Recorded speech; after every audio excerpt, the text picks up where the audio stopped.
Saya akan mulai dari permasalahan yang kami nilai paling penting, yaitu klaster pertama, ekonomi dan kesejahteraan rakyat.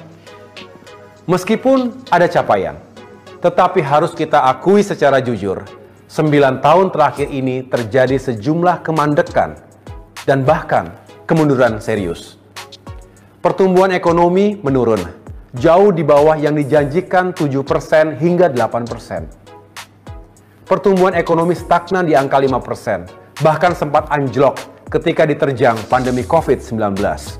Akibatnya, penghasilan dunia usaha dan kesejahteraan rakyat terpukul. Daya beli golongan menengah ke bawah juga menurun. Kemiskinan dan pengangguran meningkat. Sementara itu, ketika ekonomi tumbuh rendah, yang meroket justru utang kita, baik utang pemerintah maupun BUMN.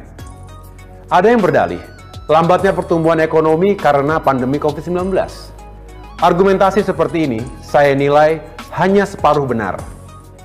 Faktanya sebelum pandemi datang, ekonomi kita juga sudah mengalami permasalahan. Sehingga mesti ada sebab dan faktor yang lain di luar pandemi. Demokrat berpendapat, faktor lain itu menyangkut kebijakan dan langkah pemerintah dalam mengelola ekonomi dan kesejahteraan rakyat. Juga dalam menentukan prioritas pembangunan dan upaya mengatasi krisis. Sulit dimengerti ketika ekonomi menurun, kekuatan fiskal melemah, utang tinggi, pemerintah justru membangun infrastruktur secara besar-besaran. Apalagi sebagian proyek dan mega proyek itu tidak berdampak langsung pada kehidupan dan kesejahteraan rakyat yang tengah mengalami tekanan. Seharusnya masih bisa ditunda pelaksanaannya. Kami berpendapat, pemerintah tidak sensitif. Pemerintah juga kurang berpihak kepada 100 juta lebih rakyat kita yang sedang mengalami kesulitan hidup yang serius.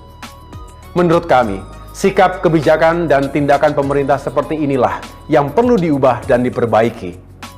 Ketika terjadi krisis dan tekanan ekonomi yang dampaknya sangat dirasakan masyarakat, prioritas dan alokasi anggaran negara seharusnya diarahkan untuk meringankan penderitaan rakyat, utamanya para petani, nelayan, kaum buruh, dan golongan lemah lainnya. Subsidi listrik